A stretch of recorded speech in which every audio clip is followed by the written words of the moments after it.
പിതാവിൻ്റെയും പുത്രൻ്റെയും പരിശുദ്ധാത്മാവിൻ്റെയും നാമത്തിൽ ആമേൻ. ലോകത്തിൻ്റെ അന്ധകാരം നീക്കാൻ സ്വർഗത്തിൽ നിന്ന് ഭൂമിയിലേക്ക് ഇറങ്ങി വന്ന ഉണ്ണിമിശിഹായെ ഈ തിരുവചന ധ്യാനത്തിലൂടെ ഞങ്ങളുടെ അന്ധകാരാവൃതമായ ജീവിതത്തെ പ്രകാശപൂർണമാക്കി മാറ്റണമേ എന്ന് പ്രാർത്ഥിക്കുന്നു. ഈ തിരുവചന ശുശ്രൂഷയിൽ വ്യാപൃതരാകുന്ന എല്ലാവരെയും അങ്ങയുടെ തിരുരക്തത്താലും തിരുജലത്താലും കഴുകി അങ്ങയുടെ പ്രകാശത്തിൻ്റെ പുതിയ മേഖലകളിലേക്ക് ഞങ്ങളെ ഉണർത്തണമേ. പരിശുദ്ധ മറിയമേ, മാറിയോസേ പിതാവേ, ഞങ്ങൾക്ക് വേണ്ടി മാധ്യസ്ഥം അപേക്ഷിക്കണമേ. ആമേൻ. വിശുദ്ധ ലൂക്ക അറിയിച്ച നമ്മുടെ കർത്താവ് ഈശോ മിശിഹായുടെ പരിശുദ്ധ സുവിശേഷം അധ്യായം 2:8 മുതലുള്ള തിരുവചനങ്ങൾ. ആ പ്രദേശത്തെ വയലുകളിൽ ആടുകളെ രാത്രി കാത്തുകൊണ്ടിരുന്ന ഇടയന്മാരുണ്ടായിരുന്നു. കർത്താവിൻ്റെ ദൂതൻ അവരുടെ അടുത്തെത്തി കർത്താവിൻ്റെ മഹത്വം അവരുടെ മേൽ പ്രകാശിച്ചു.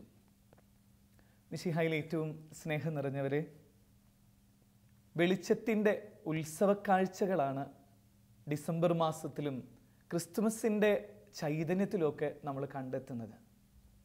നക്ഷത്രങ്ങളും വലിയ വലിയ രീതിയിലൊക്കെയുള്ള അലങ്കാരങ്ങളുമൊക്കെ നിറഞ്ഞു നിൽക്കുന്ന ക്രിസ്തുമസിൻ്റെ സന്ധ്യയായിരിക്കാം ഒരു പക്ഷേ മാസങ്ങളിൽ ഏറ്റവും കൃപയുള്ള മാസം എന്ന് തോന്നിയിട്ടുണ്ട്.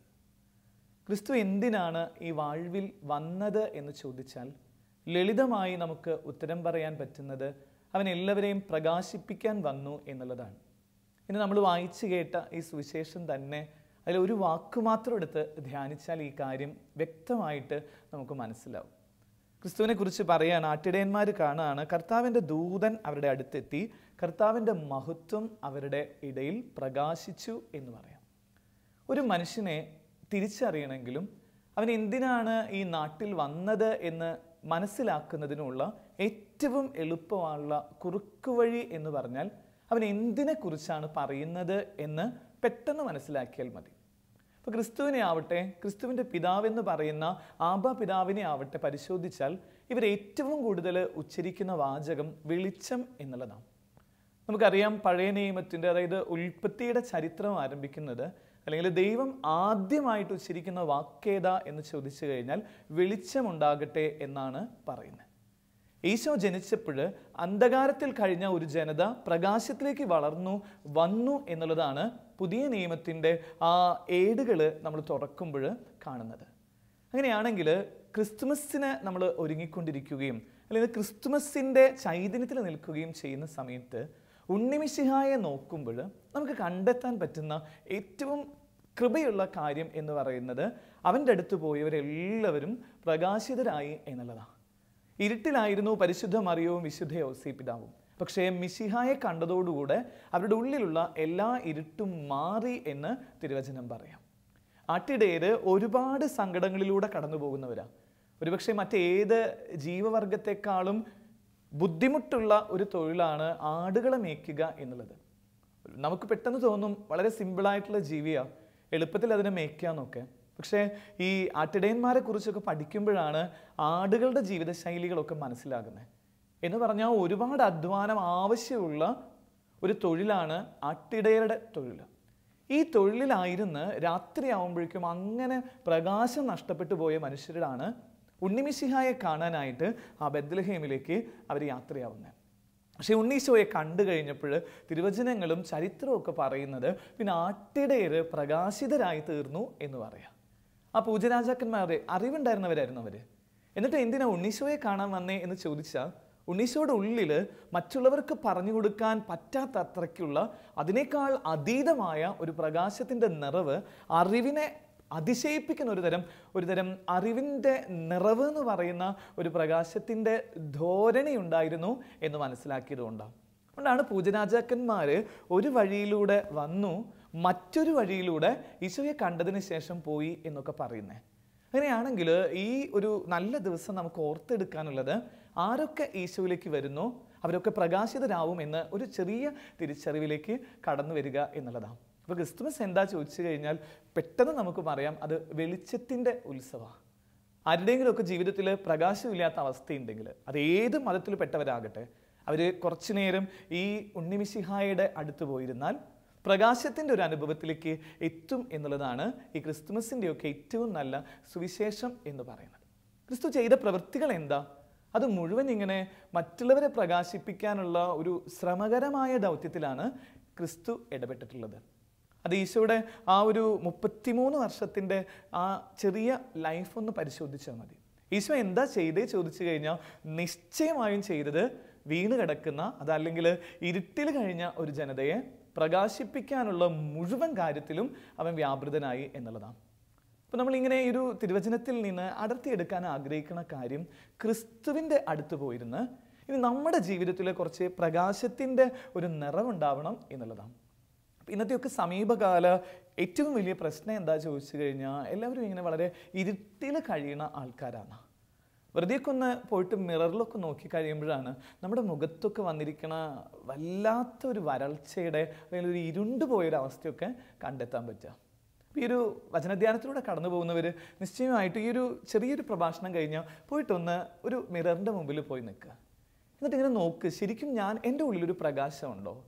എന്നെ കാണുന്നവർ പ്രകാശിതരാവുന്ന അനുഭവം ഉണ്ടോ? സങ്കീർത്തനത്തിലൊക്കെ പറയുന്ന ഒരു നല്ല വാചക 34-ാം സങ്കീർത്തനത്തിലെ പറയുന്നത്, അവനെ നോക്കിയവർ പ്രകാശിതരായി. പിന്നെ ഈ ഒരു തിരുവചനത്തിലൂടെ ക്രിസ്തുവിനെ കണ്ടു പോരുക അല്ലെങ്കിൽ ക്രിസ്തുമസ് ആഘോഷിക്കുക എന്ന് മാത്രമല്ല നമ്മുടെ ദൗത്യമുള്ളത്. ഇനി നമുക്ക് കുറച്ച് പ്രകാശമൊക്കെ മറ്റുള്ളവർക്ക് കൊടുക്കാൻ പറ്റുമോ എന്ന് ചിന്തിക്കുന്ന ഒരു രാത്രിയാക്കി രാത്രി ഒന്ന് മാറ്റുക. ഓരോ പകലും ഓരോ രാത്രിയും ഇങ്ങനെ കുറേയും കൂടെ പ്രകാശിക്കുന്ന ഒരു അനുഭവത്തിലേക്ക് നമുക്ക് വളരാൻ പറ്റണം.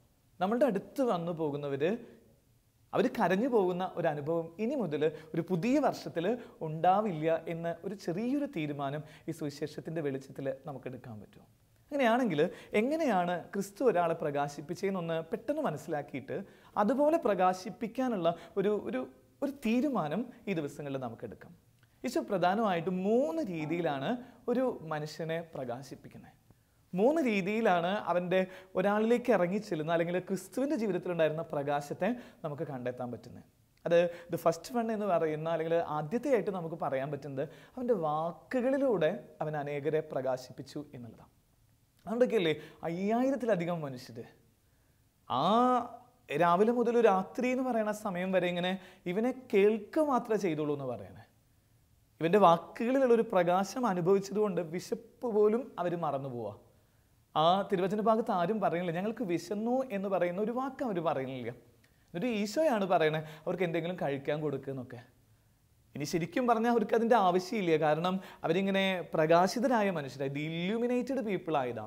ക്രിസ്തുവിൻ്റെ വാക്കിൻ്റെ ഒരു ചൈതന്യം എന്ന് പറഞ്ഞാൽ അവൻ്റെ വാക്ക് കേൾക്കുന്നവർക്ക് ഒരു വല്ലാത്ത പ്രകാശത്തിലേക്ക് അവർ കടന്നു വരുന്നു എന്നുള്ളതാണ്. ഈ 5000 പേരിൽ കുറേയധികം പേരുടെ ജീവിതത്തിൽ വലിയ മാറ്റം ഉണ്ടായി എന്നതിനെക്കുറിച്ചൊക്കെ ഈ ബൈബിളിനപ്പുറത്തുള്ള ചില ഗ്രന്ഥങ്ങളിലൊക്കെ വായിച്ചത് ഓർക്കുക. അതായത് ഈശോയുടെ വാക്ക് കേട്ടപ്പോൾ ഈശോയുടെ പ്രധാനപ്പെട്ട ഒരു കാര്യം എന്ന് പറയുന്നത് ഒരാളെ വാക്കുകളിലൂടെ പ്രകാശിപ്പിക്കുക എന്നുള്ളതാണ്. അപ്പം അങ്ങനെയാണെങ്കിൽ ഈ ക്രിസ്തുവിൻ്റെ അതേ ശൈലിയൊക്കെ സ്വന്തമാക്കാൻ ആഗ്രഹമുള്ള നമുക്ക് ചെയ്യാൻ പറ്റുന്നത്, നമ്മൾ കുറേ ധ്യാനിച്ചിട്ടുള്ളൊരു കാര്യമാണ്. നമുക്ക് ഒന്നും കൂടെയൊക്കെ ഒന്ന് ഈ ഒരു പുതിയ വർഷത്തിലേക്കൊക്കെ പ്രവേശിക്കുമ്പോൾ ധ്യാനിക്കാനുള്ളത് എൻ്റെ വാക്കുകൊണ്ട് എനിക്ക് മറ്റുള്ളവരെ പ്രകാശിപ്പിക്കാൻ പറ്റുമോ? ഒരു ചെറിയ വാക്കിനൊക്കെ വലിയ ഇൻഫ്ലുവൻസ് ഉണ്ട് സ്നേഹമുള്ളവരെ. അത് കഴിഞ്ഞ ദിവസം ഇങ്ങനെ വായിച്ചത് ഇഷ്ടമുള്ളൊരു എഴുത്തുകാരി എന്ന് പറയുന്നത് സുഗതകുമാരിയാണ്. കവയിത്രി.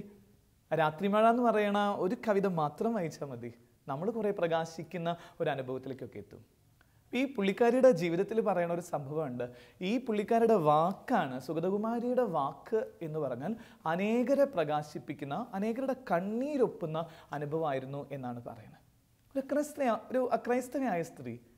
എന്നിട്ട് എന്തുകൊണ്ടാണ് അവളുടെ ഉള്ളിലും ഈ ക്രിസ്തുവിൻ്റെ ഏതൊക്കെയോ ഒരു അനുരണനങ്ങൾ ഉള്ളതുപോലെ നമുക്ക് ഫീൽ ചെയ്യണേ എന്ന് ചോദിച്ചു കഴിഞ്ഞാൽ അതിന് കാരണം പറയുന്നത് അവളുടെ വാക്കുകൾ കൊണ്ട് അനേകരെ പ്രകാശിപ്പിക്കുക. ഈ കവിതയിലൂടെ മാത്രമല്ല, ഈ എഴുത്തിൻ്റെ അല്ലെങ്കിൽ ഒരു കവിത എഴുതിയിട്ട് മാത്രമല്ല, സ്വന്തം ജീവിതം കൊണ്ട് അങ്ങനെ പ്രകാശിപ്പിച്ചൊരു സംഭവം ഇങ്ങനെ സുഗതകുമാരി വിവരിക്കുന്നുണ്ട്. അതിങ്ങനെയാണ്, സുഗതകുമാരിക്ക് 2 ചേച്ചിമാരും അല്ലെങ്കിൽ 3 പേരായിട്ടുള്ള ഒരു കുടുംബം. അപ്പൻ മരിക്കാറായിട്ട് കിടക്കുക. അപ്പോൾ മരിക്കാറായിട്ട് കട്ടിലിൽ ഇങ്ങനെ കിടക്കുന്ന അപ്പനിങ്ങനെ ലാസ്റ്റ് മൊമെൻറ്റിൽ ഇങ്ങനെ സിങ്കിങ് സ്റ്റേജിൽ വല്ലാതെ കരഞ്ഞുകൊണ്ടിരിക്കുക. കരയാന്ന് പറഞ്ഞു കഴിഞ്ഞിട്ടുണ്ടെങ്കിൽ വാവിട്ട് ഈ മനുഷ്യനിങ്ങനെ നിലവിളിക്കുക. അപ്പോൾ സുഗതകുമാരി ഇങ്ങനെ അടുത്ത് പോയിട്ട് ചോദിച്ചു, എന്തിനാ അപ്പച്ചാ കരയണേ? എന്തിനാ കരയണേ? മരണത്തിൻ്റെ ലാസ്റ്റ് സമയത്ത് ഞങ്ങൾ കൂടിയില്ലേ? അപ്പോൾ ഈ അപ്പച്ചൻ ഇങ്ങനെ മോളെ ഇങ്ങനെ നോക്കിയിട്ട് ലാസ്റ്റ് മൊമെൻറ്റിൽ സുഗതകുമാരിയുടെ കണ്ണിലൊക്കെ നോക്കിയിട്ട് പറയാ, മോളെ മക്കൾ നിങ്ങൾക്ക് തരാനായിട്ട് എനിക്കൊന്നും പറ്റിയില്ല. എൻ്റെ ഈ ഒരു ചെറിയ ജീവിതം കൊണ്ടും എൻ്റെ ഈ ഒരു തിടുക്കത്തിലുള്ള കുറേ പ്രവർത്തനങ്ങൾ കൊണ്ടൊന്നും നിങ്ങളെ വേണ്ട രീതിയിൽ കെയർ ചെയ്യാൻ എനിക്ക് പറ്റിയിട്ടില്ല. എനിക്കതിനെക്കുറിച്ചുള്ളൊരു ആകുലതയുണ്ട്. നിങ്ങൾക്കൊന്നും തന്നില്ലല്ലോ, പണം തന്നില്ല, മറ്റൊന്നും തരാതെയാണ് ഞാൻ ഈ ലോകം വിട്ടു പോകണമെന്നൊക്കെ പറഞ്ഞിട്ട് ഈ മനുഷ്യൻ കരയാം. അപ്പോൾ ഈ കരയണ സമയത്ത് സുഗതകുമാരി ചെയ്യുന്നൊരു കാര്യമുണ്ട്. സുഗതകുമാരി കുറച്ചും കൂടെ ഈ സുഗതകുമാരിയുടെ അപ്പച്ചൻ്റെ അടുത്ത് ഇങ്ങനെ ചേർന്നിരിക്കുക, എന്നിട്ട് കൈ ഇങ്ങനെ ചേർത്ത് പിടിക്കുക. എന്നിട്ടിങ്ങനെ ഭയങ്കര ഒരു പ്രകാശത്തിൻ്റെ വാക്കുകൾ ഈ സുഗതകുമാരി എന്ന് പറയുന്ന എഴുത്തുകാരി ഇങ്ങനെ അപ്പയോട് പറയാം, അപ്പനോട് പറഞ്ഞു കൊടുക്കുക. പറയണ വാചകങ്ങൾ ഇനിയാ, അപ്പച്ചൻ അങ്ങനെ പറയരുത്, അപ്പച്ചൻ ഞങ്ങൾക്കൊന്നും തന്നില്ല എന്നല്ല, ഞങ്ങളെ അപ്പച്ചനാണ് ഇത്രയും വലുതാക്കിയത്.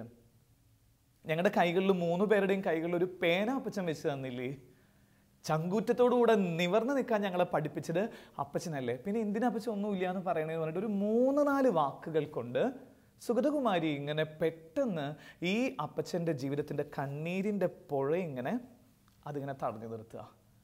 എന്നിട്ട് അതിൻ്റെ ഒരു ലാസ്റ്റ് ഭാഗത്തൊക്കെ ഇങ്ങനെ സുഗതകുമാരി തന്നെ എഴുതുന്നത് ഇങ്ങനെയാണ്: എൻ്റെ ആ വാക്കുകളിലൂടെ എൻ്റെ അപ്പച്ചൻ ഇങ്ങനെ ശാന്തമായ മരണത്തിലേക്ക് നീങ്ങിപ്പോയി. അപ്പോൾ സ്നേഹമുള്ളവരെ, സാധ്യതകൾ ഇന്ന് വല്ലാതെ കിടക്കുന്നത് നമ്മുടെ വാക്കുകളുടെയൊക്കെയാണ്. നമ്മൾ ആ വാക്കുകൾ വേണ്ട രീതിയിൽ ഉപയോഗിക്കുന്നുണ്ടോ എന്നൊക്കെയാണ് ഓരോ രാത്രിയും ഓരോ പുലരിയിലും ഒക്കെ ഇങ്ങനെ ഓർക്കണ്ടേ. എനിക്കൊരു പരിചയമുള്ളൊരു അച്ഛനുണ്ട്. അച്ഛൻ ചെയ്യുന്ന ഒരു കാര്യമുണ്ട്. അച്ഛൻ രാവിലെ എഴുന്നേറ്റ് കഴിഞ്ഞാൽ ഉടനെ നാവുമ്മ കുരിശ് വരയ്ക്കുക. അപ്പോൾ ഇങ്ങനെ ഇടയ്ക്കൊക്കെ ഞങ്ങളിങ്ങനെ സംസാരിക്കുമ്പോൾ അച്ഛനെ ഞങ്ങളോടൊക്കെ പറയും, ക്ലാസ്സൊക്കെ എടുക്കുന്ന സമയത്ത് പറയും, അവനെ നാവ് കുരിശ് വരച്ചിട്ട് ആരംഭിക്കണം കേട്ടോ. അപ്പോൾ എന്തിനാ അച്ഛൻ അങ്ങനെ ചോദിക്കുമ്പോൾ അച്ഛൻ പറയുന്ന കാര്യം എങ്ങനെയാണ്, ഈ നാവിലൂടെ അനേകരെ പ്രകാശിപ്പിക്കാനുള്ളവരാണ് നമ്മുടെ ഒരു ചെറിയ വാക്ക് കൊണ്ട് കുറേ പേരിലേക്ക് ഇറങ്ങിത്തിരിക്കാനും അവരുടെ കണ്ണീരൊപ്പാനും നമുക്ക് പറ്റും എന്നൊക്കെ പറയാം. ഈ ഒരു ക്രിസ്മസ് ദിനത്തിൽ അല്ലെങ്കിൽ ഈശോയെ കണ്ട് വണങ്ങിപ്പോകുന്ന നമുക്കുണ്ടാവേണ്ട ആദ്യത്തെ ക്വാളിറ്റി എന്ന് പറഞ്ഞു കഴിഞ്ഞാൽ, ഇന്നു മുതൽ നമുക്കറിയില്ലോ എത്ര നാളാണ് ജീവിക്കണേന്ന്. ഒരു കാറ്റ് വന്നാൽ, ഒരു പ്രളയം വന്നാലൊക്കെ തീരണ അത്രയും ഷോർട്ട് സ്പിരിറ്റുള്ള ആൾക്കാരാണ് നമ്മൾ, ഷോർട്ട് പീരീഡുള്ളവരാണ് നമ്മൾ. അപ്പോൾ ഈ ഉള്ള സമയത്ത് നമുക്ക് ചെയ്യാൻ പറ്റുന്ന ഒരു നല്ല കാര്യം എന്ന് പറയുന്നത് വാക്കുകൾ കൊണ്ട് കുറേയും കൂടി മറ്റുള്ളവരുടെയൊക്കെ കാതുകളിൽ തേന്മഴ തീർക്കാൻ പറ്റുമോ? ചെറിയ വാക്കുകൾ മതി, കുറേയൊന്നും വേണ്ടെന്നേ. കുറച്ച് വാക്കുകൾ കൊണ്ട് അവരുടെ ഹൃദയനിലത്ത് ഇങ്ങനെ മഴ പെയ്ത്ത് തീർക്കാൻ പറ്റുമോ? ഇതാണ് ഒന്നാമത്തെ ഒരു വിചാരം. വാക്കുകൾ കൊണ്ട് ഈശോ ഇങ്ങനെ അനേകരെ സ്വാധീനിച്ചു. രണ്ടാമത്തെ കാര്യം, ചില പ്രവൃത്തികളിലൂടെ മറ്റുള്ളവരെ പ്രകാശിപ്പിക്കുക എന്നുള്ളതാണ്. ഈശോയുടെ ജീവിതം പരിശോധിച്ച് കഴിഞ്ഞാൽ അത് കൃത്യമായിട്ട് നമ്മൾ കാണുന്നത് ഇങ്ങനെയാണ്. അങ്ങനെ വാക്കുകളിലൂടെ പ്രകാശിപ്പിച്ച അതേ അംശനിൽ, വാക്കുകളിലൂടെ ഈശോ പ്രകാശിപ്പിച്ചത് എമൗസിലേക്ക് പോണ ശിഷ്യന്മാരുടെ ഹൃദയങ്ങളിലേക്ക് ഇറങ്ങുന്ന രീതിയിലുള്ള വാക്കുകൾ പറഞ്ഞു എന്നൊക്കെ പറയുന്നുണ്ട്. ലൂക്കയുടെ സുവിശേഷത്തിൻ്റെ ഒക്കെ ഒരു 24 കാണുന്നത്, 24 അധ്യായത്തിലൊക്കെ അങ്ങനെ കാണും. എന്നിട്ട് അതേ അധ്യായത്തിൽ തന്നെ അതല്ലെങ്കിൽ അത് കഴിഞ്ഞിട്ട് ഈശോ ചെയ്യുന്ന കാര്യം എന്താ? വാക്കുകൾ കൊണ്ട് പ്രകാശിപ്പിക്കുക മാത്രമല്ല, ചില പ്രവൃത്തികൾ അവരുടെ മുമ്പിൽ ചെയ്യാം. അതെന്താ ചെയ്യുന്നത്? തീ കൂട്ടി വെച്ച് അവർക്ക് നല്ല ഭക്ഷണം ഈശോ പാകം ചെയ്യാം. എന്നിട്ട് പറയാ, വാ മക്കളെ വന്ന് പ്രാതൽ കഴിക്കുക. ഒരു വാക്ക് മാത്രമല്ല ഒരാളെ പ്രകാശിപ്പിക്കുന്നത്. ചിലപ്പോഴൊക്കെ ഇപ്പോഴുള്ള വലിയ പ്രശ്നം എന്ന് പറഞ്ഞാൽ കുറേ വാക്കുകളൊക്കെ ഉണ്ട്. വലിയ ആശ്വസിപ്പിക്കുന്ന രീതിയിലൊക്കെയുള്ള കുറേ ചാനലുകളും കുറേ അധികം പ്രസ്ഥാനങ്ങളും ഒക്കെ ഇതിങ്ങനെ എല്ലാവരും ഇങ്ങനെ നോൺ സ്റ്റോപ്പ് ആയിട്ട് ഇങ്ങനെ കേട്ടുകൊണ്ടിരിക്കൂ എന്ന് പറയുന്ന രീതിയിലൊക്കെയുള്ള വാക്കുകളുടെ പ്രളയമുണ്ട് ഇവിടെ. അതിന് ആനുപാതികമായിട്ടുള്ള രീതിയിലുള്ള പ്രവർത്തനം ഉണ്ടോ എന്നുള്ളതാണ്.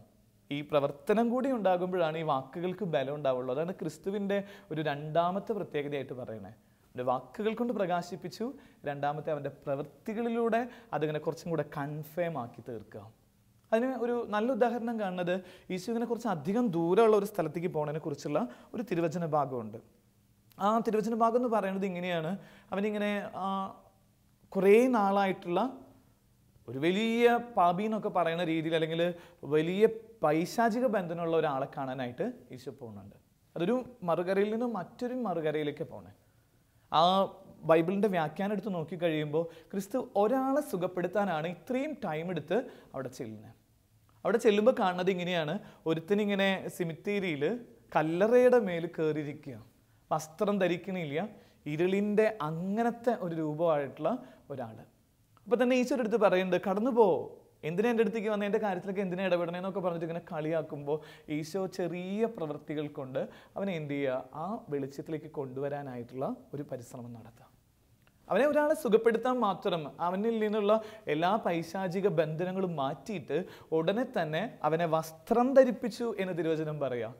ഇത്ര നാൾ വസ്ത്രം ധരിക്കാത്ത ഒരു മനുഷ്യന് വസ്ത്രം കൊടുത്ത് ഉടനെ തന്നെ കർത്താവ് ആ സ്ഥലത്ത് നിന്ന്, ഈശോ അവിടെ നിന്ന് വേറെ സ്ഥലത്തേക്ക് പോവാം. വേറെ ഒരു അത്ഭുതം അവിടെ ചെയ്യുന്നത് നമ്മൾ കാണുന്നില്ല. ആ സുവിശേഷത്തിൻ്റെ ഭാഗത്തിലൊക്കെ കൃത്യമായിട്ട് എഴുതി വെച്ചിരിക്കുന്ന കാര്യം എങ്ങനെയാണോ, ഒരാളെ സുഖപ്പെടുത്താൻ ഇത്രയും ദൂരം മറുകരെ പോയി അത് കഴിഞ്ഞ ഉടനെ തന്നെ വീണ്ടും അത്രയും ദൂരം തിരിച്ച് യാത്ര ചെയ്യണ ക്രിസ്തു. ഈശോയുടെ ഒരു പ്രത്യേകത അതാ, മറ്റുള്ളവരെ എങ്ങനെ ഒരു ചെറിയ പ്രവൃത്തിയിലൂടെയൊക്കെ ഇങ്ങനെ ഹൈലൈറ്റ് ചെയ്ത് കൊണ്ടുവരാൻ പറ്റും. നമ്മളെപ്പോഴും ഓർത്ത് പ്രാർത്ഥിക്കുന്ന അല്ലെങ്കിൽ പറഞ്ഞുകൊണ്ടിരിക്കുന്ന ഒരു കഥാപാത്രമാണ് മദർ തെരേസ. അമ്മേനെ കുറിച്ച് പറയുമ്പോൾ തന്നെ എന്താണ് മനസ്സിലിങ്ങനെ മഞ്ഞ് പെയ്യണേ. ഏത് ക്രിസ്മസ് കാലത്താവട്ടെ, എത്ര വേനലിലും മദർ തെരേസയെ കുറിച്ച് പറയുമ്പോൾ ഉള്ളിലൊരു നിറവ് ഫീൽ ചെയ്യുന്നതിൻ്റെ കാര്യം അമ്മയുടെ വാക്കുകൾക്കപ്പുറത്തുള്ള ഒരു പ്രവൃത്തിയുടെ ശൈലി ഉണ്ടായിരുന്നു എന്നുള്ളതാണ്. കുറച്ച് നാൾ മുമ്പ് ഞങ്ങളിങ്ങനെ കൽക്കട്ടയിൽ പോവാം.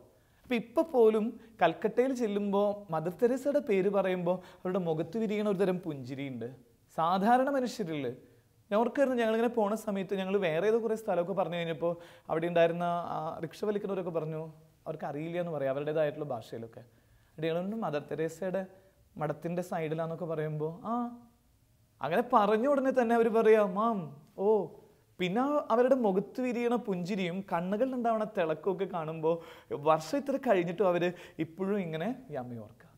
എന്നിട്ട് ഞങ്ങൾ ആ ഓട്ടോയിൽ കയറുമ്പോൾ, റിക്ഷ വണ്ടിയിൽ കയറി അവിടെ എത്തുന്ന സ്ഥലം വരെ ഈ സാധാരണ മനുഷ്യൻ പറഞ്ഞുകൊണ്ടിരിക്കുന്നത് മദർ തെരേസ ചെയ്ത പ്രവൃത്തികളെ കുറിച്ചൊക്കെയാണ്. ഏതാണ്ട് 56,000 മനുഷ്യരെയാണ് അമ്മ തൊട്ടിട്ടുള്ളത്. 56,000 മനുഷ്യർ. ഈ 56,000 മനുഷ്യരുടെ ചെറിയ കണക്കെടുത്തേക്കുക. അതിനേക്കാളൊക്കെ എത്ര പേരെ തൊട്ടുണ്ടെന്നുള്ളത് നമുക്കറിയില്ല. ഈ തൊട്ടു എന്ന് പറയുന്ന ആൾക്കാരാരെന്നറിയാം. 56,000 മനുഷ്യരും രാവിലെ എഴുന്നേറ്റ ഉടനെ തന്നെ ചെല്ലണത് കയ്യിൽ ഗ്ലൗസ് പോലും ഇടാതെ പോയിട്ട് ഇങ്ങനെ ചീഞ്ഞളിഞ്ഞ ശരീരമുള്ള മനുഷ്യരെയാണ് മദർ തെരേസ ഇങ്ങനെ ചേർത്ത് പിടിക്കണേ. ഇത് പുഴു ഇങ്ങനെ എടുത്ത് മാറ്റണോ, അതൊക്കെ ഇങ്ങനെ ചെയ്ത് അത്രയും ക്ലീൻ ചെയ്ത് അതിങ്ങനെ കൊണ്ടുപോകും. ഇങ്ങനെ ഒരു പ്രവൃത്തി ചെയ്തത് കൊണ്ടാണ് മദർ തെരേസനെ ജീവിച്ചിരിക്കുന്ന സമയത്ത് തന്നെ വിശുദ്ധ എന്നൊക്കെ പറയുന്ന രീതിയിൽ അവളുടെ ചരിത്രത്തെ ഇങ്ങനെ ഒരു 180 ഡിഗ്രിയൊക്കെ ഇങ്ങനെ ചേഞ്ച് ചെയ്യുന്ന രീതിയിലേക്ക് മാറ്റിക്കളയുന്നത്. ഇപ്പം പോലും മദർ തെരേസയുടെ ആ ഗണത്തിലുള്ള ആളുകൾ അതേ അനുഭവത്തിലൂടെ കടന്നു പോകുന്നു എന്നൊക്കെ പറയുമ്പോൾ പ്രവർത്തിക്കുമ്പോൾ കിട്ടുന്ന ഒരു തരം ഒരു സ്പിരിച്വാലിറ്റിയും ഒരു തരം പ്രകാശിക്കുന്ന ഒരു അനുഭവം ഉണ്ട് എന്ന് മനസ്സിലാക്കുക. പക്ഷെ നമ്മുടെയൊക്കെ ജീവിതത്തിലെ പ്രശ്നം എന്ന് പറഞ്ഞു കഴിഞ്ഞാൽ പ്രവർത്തിക്കാൻ ഇന്ന് ഒരുപാട് മടിയുള്ള ആളുകളാണ്. മറ്റുള്ളവരെ പ്രകാശിപ്പിക്കുന്ന രീതിയിൽ ഒന്ന് ചെറിയ രീതിയിലെങ്കിലും ചില കാര്യങ്ങൾ ചെയ്യുന്നതിൽ വലിയ വീഴ്ച വന്നുകൊണ്ടിരിക്കുക. ഞാൻ ഓർക്കുക, ഞാൻ തൃശ്ശൂരിൽ നിന്നാണ് കോഴിക്കോട് വരെ ഇത്രയും ടൈം എടുത്ത് ഇവിടെ വരണേ. അപ്പം അതിൽ ബസ്സിലിരിക്കുന്ന ആളുകളുടെ ചില മെൻറ്റാലിറ്റി ഒക്കെ കാണുമ്പോഴേ സങ്കടം തോന്നും നമുക്ക്. കണ്ടക്ടർ പറഞ്ഞു ഈ അപ്പച്ചനൊരു സീറ്റ് കൊടുക്കുമോ. അപ്പം ഈ സീറ്റ് കൊടുക്കുമെന്ന് പറഞ്ഞാൽ ആ അപ്പച്ചനെ കാണുമ്പോൾ ഞാൻ നിന്നുകൊണ്ടിരിക്കുക. അപ്പം ഞാനിങ്ങനെ നോക്കുമ്പോൾ ഈ ഇരിക്കുന്ന ആളുകൾ എന്ന് പറഞ്ഞു കഴിഞ്ഞാൽ 10-40 വയസ്സിന് താഴെയുള്ള മക്കളൊക്കെ ഇരിക്കണത്. അപ്പം ഈ കണ്ടക്ടർ പറഞ്ഞു ഇതൊന്ന് ആ അപ്പച്ചനൊന്ന് സീറ്റ് കൊടുക്കുമോ. അപ്പോൾ അവർ ഒരു ബന്ധമില്ലാത്ത രീതിയിൽ ഇരിക്കുക. അവസാനം കണ്ടക്ടർ കുറച്ചും കൂടി കറുപ്പിച്ച് പറയാം, മുഖമൊക്കെ കറുപ്പിച്ചിട്ട് പറയാം, അതെ ഇത് സീനിയർ സിറ്റിസനുള്ള സീറ്റാ, ഒന്ന് എഴുന്നേറ്റ് കൊടുത്തേ. ആ എഴുന്നേറ്റ് കൊടുക്കാൻ പറഞ്ഞിട്ട് അവർ എഴുന്നേറ്റ് പോകുന്ന ഒരു രീതിയും അതിനുശേഷം ഈ അപ്പച്ചനൊക്കെ ഇരിക്കുമ്പോൾ ഈ പ്രായമുള്ള 10-75 വയസ്സുള്ള ഒരു അപ്പച്ചൻ ആ പറയുന്ന സീറ്റിലൊക്കെ ഇരിക്കുമ്പോൾ ഉണ്ടല്ലോ, ഇവരുടെ നോട്ടത്തിലൊക്കെ എന്തോ ഒരു തരം ഒരു എന്താ പറയുക കൃപയില്ലാത്ത അവസ്ഥ നമുക്ക് ഫീൽ ചെയ്യാം. കുറച്ച് ദൂരമേ ഉള്ളൂ, കുറച്ച് ദൂരെങ്കിലും ഒക്കെ ഒന്ന് ഒരാൾക്ക് വേണ്ടിയിട്ട് എഴുന്നേറ്റ് നിൽക്കാനോ ഒന്ന് ഇവിടെ ഇരിക്കുമെന്ന് പറയാനുള്ള ഒരു മര്യാദ പോലും ഇല്ലാത്ത ഒരു നാട്ടിൽ നമ്മൾ ജീവിക്കണേ. ചിലപ്പോഴൊക്കെ നമുക്ക് സങ്കടം തോന്നാറുണ്ട്. വീട് വിസിറ്റിനൊക്കെ പോകുമ്പോഴേ ചില വീടുകളിലൊക്കെ ചെല്ലുമ്പോൾ ഉടുപ്പിട്ടൊരു അച്ഛനെ കാണുമ്പോൾ ഒന്ന് എഴുന്നേറ്റ് നിൽക്കാനുള്ള സാമാന്യ മര്യാദ പോലുമൊക്കെ നമുക്ക് നഷ്ടപ്പെട്ടുകൊണ്ടിരിക്കുക. ഒരു ഏറ്റവും ചുരുക്കം കാര്യമാണ് ഇരിക്കച്ചാന്ന് പറയുമ്പോൾ നമ്മളിങ്ങനെ ഓർക്കുന്ന ഒരു കാര്യമുണ്ട്. കൊച്ചച്ഛനായൻ്റെ കാര്യമല്ല പറയണേ, അല്ലെങ്കിൽ പട്ടം കിട്ടിയിട്ട് 8 വർഷമുള്ള എന്നെയൊക്കെ വിട്ടുപോയി, നമ്മളൊന്നും ആരും മൈൻഡ് ചെയ്യണ്ട. ഇപ്പം എൻ്റെ കൂടെയുള്ളൊരു സീനിയർ അച്ഛനുണ്ട്, ഞങ്ങൾ രണ്ടുപേരും കൂടെ ഒരു വീട്ടിൽ പോവാണ്. അപ്പോൾ അവിടെ ചെയ്യാൻ പറ്റുന്ന ഒരു കാര്യം എന്ന് പറയുന്നത് ഈ അച്ഛനെങ്കിലും ഈ പ്രായമുള്ള തലമുടി നരച്ച ഈ ഒരു അച്ഛന് വേണ്ടിയിട്ടെങ്കിലും ഇരിക്കുന്ന കസേരന്ന് എഴുന്നേറ്റ് അച്ഛൻ ഇരിക്കച്ചെന്ന് പറഞ്ഞിട്ട് അച്ഛൻ ഇരുത്തിയിട്ടിരിക്കുമ്പോൾ കിട്ടുന്ന ഒരു തരം ആത്മീയതയുടെ പേരാണ് ഈ പ്രകാശിപ്പിക്കുക എന്ന് പറയുന്ന ഒരു സംഗതി. അപ്പോൾ നമുക്കിങ്ങനെ കുറേ അധികം ഇതിങ്ങനെ പറഞ്ഞു പോകേണ്ട കാര്യമൊന്നുമില്ല. ഓർക്കേണ്ട കാര്യം ഇങ്ങനെയാണ്, എൻ്റെ പ്രവൃത്തി വഴിയായിട്ട് എന്തെങ്കിലും ഒരാളെങ്കിലും ഞാൻ പ്രകാശിപ്പിക്കുന്നുണ്ടോ, ഒരാൾക്കെങ്കിലും പ്രകാശത്തിൻ്റെ ഒരു വഴി ഞാൻ വെട്ടുന്നുണ്ടോ, അതോ ഉള്ളവരുടെ വഴിയടക്കം ഇങ്ങനെ തടസ്സപ്പെടുത്തുകയാണ്. ചില ബുദ്ധിമുട്ട് ജോസുകൾ എന്ന് പറയുന്ന ആളുകൾ ഞങ്ങളിങ്ങനെ കളിയാക്കിയൊക്കെ പറയണതാ. ഞങ്ങളുടെ അനിയന്മാരിലൊരു മോൻ്റെ പേരാണ്, അവൻ്റെ പേര് ജോസ് എന്നാ. അപ്പോൾ ഇവനെ ഞങ്ങൾ എപ്പോഴും കളിയാക്കി വിളിച്ചുകൊണ്ടിരിക്കുന്ന കാര്യം ഇങ്ങനെ, ഇവൻ ഒരു കാര്യം നല്ലത് പറയൂല, ഒരു കാര്യം നല്ലതിട്ട് ചെയ്യൂല. എന്തെങ്കിലും ഒരു കാര്യം, ജോസേ നമുക്ക് ഇങ്ങനെ ഒരു ക്രിസ്മസ് ഒക്കെ അല്ലേ വരണേ, ഒരു പുൽക്കൂട് ഉണ്ടാക്കിയാലോ? അപ്പം അവൻ അതിൻ്റെ ന്യായീകരണങ്ങൾ പറയും, അയ്യോ പുൽക്കൂടൊക്കെ ഉണ്ടാക്കാന്ന് പറഞ്ഞാൽ അതൊക്കെ ഔട്ട് ഓഫ് ഫാഷനാണ്, അതൊന്നും ശരിയാവില്ല, പിന്നെ മെനക്കെടണ്ടേ, ഭയങ്കര ബുദ്ധിമുട്ടാച്ചാ. എന്ത് കാര്യത്തിനും നമുക്കൊന്ന് തൃശ്ശൂർ വരെ പോയാലോ, ഇപ്പോൾ വേണം അച്ഛാ, ആകെ ബ്ലോക്ക് ആവും, അങ്ങനെയാണ്. ഇവൻ്റെ അടുത്ത് എന്ത് പറഞ്ഞാലും ബുദ്ധിമുട്ടാവും. അവസാനം അവന് ഞങ്ങളെല്ലാവരും കൂടിയിട്ട് പേരിട്ടു ബുദ്ധിമുട്ട് ജോസ്. ജോസിനെ കണ്ടു കഴിഞ്ഞാൽ അപ്പോൾ ഞങ്ങൾ പറയാം, അവനെ കണ്ടു കഴിഞ്ഞാൽ മാറി നടന്നോട്ടെ, കാര്യം ഇപ്പം നമ്മൾ ചെയ്യാതിരിക്കുന്ന കാര്യങ്ങൾ പോലും അവനിങ്ങനെ വേണ്ടാന്ന് വെക്കുന്ന രീതിയിലേക്ക് ആക്കി മാറ്റുന്നൊക്കെ പറഞ്ഞുകൊണ്ടിരിക്കാം. അപ്പോൾ ഈ ഒരു വചനം കേട്ടുകൊണ്ടിരിക്കണം, നമുക്കൊരു തീരുമാനം എടുക്കാം, ഞാൻ ബുദ്ധിമുട്ട് ജോസ് ആവില്ല, പറ്റുന്ന രീതിയിൽ നമുക്ക് ചെയ്യാനേ അങ്ങനെയെങ്കിലുമൊക്കെ ഒന്ന് പറഞ്ഞു കൊടുക്കാൻ പറ്റുമോ? ചിലപ്പോൾ പറ്റണ കാര്യമൊന്നും ആയിരിക്കില്ല, പക്ഷെ ഒരു ശ്രമമെങ്കിലും എനിക്ക് നടത്താൻ പറ്റുമോ? നമുക്ക് ഒരുമിച്ച് നോക്കാം. അങ്ങനെ നോക്കുന്നവരാണ് പ്രകാശിച്ചിട്ടുള്ളൂ. ഇതിൻ്റെ മൂന്നാമത്തെ ഒരു സുവിശേഷം കൂടെ പറഞ്ഞ് നമ്മൾ ഈ ഒരു ക്രിസ്മസ് വിചാരമോ അല്ലെങ്കിൽ ഈശോയുടെ അടുത്തിരുന്നിട്ടുള്ള ഈ ഒരു സമയമൊക്കെ നമുക്കൊന്ന് അവസാനിപ്പിക്കാൻ ആഗ്രഹിക്കുക. അപ്പോൾ മൂന്നാമത്തെ കാര്യം എന്ന് പറഞ്ഞു കഴിഞ്ഞാൽ നമ്മുടെ ഒരു സാന്നിധ്യത്തിന് പ്രകാശിപ്പിക്കാനുള്ള കഴിവുണ്ട്. ചില സാന്നിധ്യത്തിന്, അതായത് എവിടെയെങ്കിലുമൊക്കെ നമ്മൾ ചെല്ലേണ്ട സ്ഥലങ്ങളിൽ നമ്മൾ ചെല്ലുമ്പോൾ തന്നെ അതൊരു പ്രകാശമായിട്ട് തീരുക. ക്രിസ്തുവിൻ്റെ ജീവിതത്തിൽ കാണില്ലേ, അവനവിടെ പോയപ്പോൾ അവൻ്റെ സാന്നിധ്യം, അവൻ്റെ presence itself is a blessing ആയിട്ട് തീരുക. ആ ലാസറിൻ്റെ കുഴിമാടം മാത്രം എടുത്താൽ മതി. ഈശോ അവിടെ പോയി എന്ന് പറയണേ, ഈശോ അവിടെ പോയപ്പോൾ അവൻ്റെ സാന്നിധ്യം കൊണ്ട് തന്നെ അവരുടെ കണ്ണുനീര് മാറുന്ന രീതിയിലുള്ള അനുഭവം ഉണ്ടായി. അപ്പോൾ നമുക്കിങ്ങനെ ഓർക്കേണ്ടത്, ചില സ്ഥലങ്ങളിലേക്കൊക്കെ നമ്മൾ പോയേ പറ്റുള്ളൂ. നമ്മളിങ്ങനെ എന്തിനാ ഇങ്ങനെ ഒരു മുറിയിലും ഒരു ലാപ്ടോപ്പിൻ്റെയും ഒരു മൊബൈലിൻ്റെയും ഒക്കെ മുമ്പിലും മാത്രം ഇരുന്ന് ജീവിതം തീർക്കുന്നേ? എത്ര സ്ഥലങ്ങളിലേക്കൊക്കെ നമുക്കൊന്ന് നമ്മുടെ പ്രസൻസ് ആഗ്രഹിക്കുന്ന എത്ര പേരുണ്ട്. അത് ഞാൻ തിരിച്ചറിഞ്ഞ ഒരാളാണ്, അല്ലെങ്കിൽ ഒരുതരം കുറ്റബോധത്തോടു കൂടെ പറഞ്ഞുകൊണ്ടിരിക്കുന്ന ആളാണ്. എനിക്കിങ്ങനെ ഈ ഒരു അനാഥശാലയിലേക്കോ അല്ലെങ്കിൽ ഓഫനേജുകളിലേക്കോ അല്ലെങ്കിൽ വൃദ്ധമന്ദിരങ്ങൾക്കൊക്കെ പോകാനായിട്ടൊരു ചെറിയ മടിയുള്ള ഒരാളായിരുന്നു. അപ്പോൾ അത് ഇങ്ങനെ മാറിയത്, ഒരു ദിവസം ഞാനിങ്ങനെ പോയി ഒരു ഓഫനേജിൽ പോയി ഒരു ക്രിസ്മസ് ദിനത്തിൽ പോയിട്ട് അവരുടെ കൂടെ ഇരുന്ന് ഭക്ഷണം കഴിക്കുക. അപ്പോൾ അതിലൊരു പ്രായമുള്ള അമ്മച്ചി പറയുക, അച്ഛൻ ഞങ്ങൾ കാണാറുണ്ട്, അങ്ങനെയാണ് ഇങ്ങനെയാണെന്നൊക്കെ പറഞ്ഞിട്ട് ഇങ്ങനെ പറയാം, ഇടയ്ക്കൊന്നും ഇങ്ങോട്ട് വരണം കേട്ടോ, കൈവീശി വന്നാൽ മതി. കൈവീശി വന്നാൽ മതി എന്ന് പറഞ്ഞപ്പോൾ എനിക്കിങ്ങനെ പെട്ടെന്ന് മനസ്സിലായില്ല. എന്നെ നോക്കിയിട്ട് പറയാം, അച്ഛൻ ഞങ്ങൾക്ക് ഒന്നും കൊണ്ടുവരണ്ട, കേക്കോ മിഠായോ ഒന്നും വേണ്ട, അച്ഛൻ ഇടയ്ക്കൊന്ന് ഞങ്ങളുടെ അടുത്തേക്കൊന്ന് വരുമോ, കുറച്ച് നേരം ഞങ്ങളുടെ കൂടെയൊക്കെ ഒന്ന് ഞങ്ങളേക്കൊന്ന് കേൾക്കുമോ എന്നൊക്കെ ചോദിച്ചുകൊണ്ടിരിക്കാം. ആരും കേൾക്കാനില്ലാത്ത, അല്ലെങ്കിൽ ആരും ഇങ്ങനെ കൂടെ നിൽക്കാനില്ലാത്ത ഒരുതരം ലോകത്തിലാണ് നമ്മൾ ജീവിച്ചുകൊണ്ടിരിക്കുന്നത്. ഒരുതരം അവനവനീസവും അതല്ലെങ്കിൽ ഐസൊലേറ്റഡ് വേൾഡിലേക്കൊക്കെ ഇങ്ങനെ നമ്മളിങ്ങനെ ചുരുങ്ങിക്കൊണ്ടിരിക്കണ ഒരവസ്ഥയിൽ. അപ്പോൾ നമുക്കിങ്ങനെ അതൊന്നും മാറ്റാൻ പറ്റുമോ? നമ്മുടെ പ്രസൻസൊക്കെ ആഗ്രഹിക്കുന്നവരുടെ അടുത്തേക്കൊക്കെ ഒന്ന് പോവുക. അപ്പോൾ ചിലപ്പോഴൊക്കെ പറയും, പ്രായമുള്ള അപ്പച്ചന്മാരും അമ്മച്ചിമാരും ക്രിസ്മസ് ഒക്കെ ആകുമ്പോൾ മക്കളെയൊക്കെ പ്രതീക്ഷിക്കുന്നുണ്ട് അവർ. നമ്മുടെ ഇത്രയും തിരക്കുകളൊക്കെ കാണിച്ചിട്ട് എന്താ, ക്രിസ്മസ് എങ്കിലും ഒന്ന് അവരുടെ കൂടെ ഒന്ന് പോയിരുന്നൂടെ, എന്നിട്ട് പറഞ്ഞൂടെ ഞങ്ങളുണ്ട്, അമ്മ അപ്പ ആ നെറ്റിയിലൊക്കെ ഒരു മുത്തം കൊടുത്തിട്ടും പോന്നാൽ മതിനേ, അവർക്ക് കുറേ പൈസയോ അല്ലെങ്കിൽ വലിയ ആഭരണങ്ങളോ ഒന്നും വേണ്ട. അവർക്ക് ആഗ്രഹമുള്ളത് നമ്മുടെ പ്രസൻസാണ്. ഒന്ന് ഇടയ്ക്ക് വരുമോ, ഒന്നെവിടെ എൻ്റെ കൂടെ ഇരിക്കുമോ എന്നൊക്കെ. അപ്പോൾ നമുക്ക് നമ്മുടെ ഒരു ജീവിതം കൊണ്ട് മറ്റുള്ളവരുടെ ഇങ്ങനെ നമ്മുടെ ചെറിയ പ്രവൃത്തികൾ കൊണ്ട് മറ്റുള്ളവരെ പ്രകാശിപ്പിക്കാനായിട്ട് നമുക്ക് പരിശ്രമിക്കാം. നമ്മൾ ഈ കേട്ട വിചാരങ്ങൾ അവസാനിപ്പിക്കുകയാണ്. ഉണ്ണിമിശിഹ ഈ 3 കാര്യങ്ങളും ചെയ്തിരുന്ന ആളാണ്. അവൻ്റെ വാക്കുകൾ കൊണ്ട്, പ്രവൃത്തികൾ കൊണ്ട്, അവൻ്റെ സാന്നിധ്യം കൊണ്ട് അനേകരെ പ്രകാശിപ്പിച്ചവരാണ്. നമുക്ക് ആ ഉണ്ണിമിശിഹായെ ഈ ദിവസങ്ങളിൽ സ്വന്തമാക്കാം. എന്നിട്ട് നമുക്കും ഇങ്ങനെ മറ്റുള്ളവരെ വാക്കുകളിലൂടെയും ചെറിയ പ്രവൃത്തികളിലൂടെയും ചെറിയ സന്ദർശനങ്ങളിലൂടെയൊക്കെ അനേകരെ പ്രകാശിപ്പിക്കാൻ നമുക്ക് പ്രാർത്ഥിക്കാം. ദൈവം നമ്മളെ ഓരോരുത്തരെയും അനുഗ്രഹിക്കട്ടെ. പിതാവിൻ്റെയും പുത്രൻ്റെയും പരിശുദ്ധാത്മാവിൻ്റെയും നാമത്തിൽ.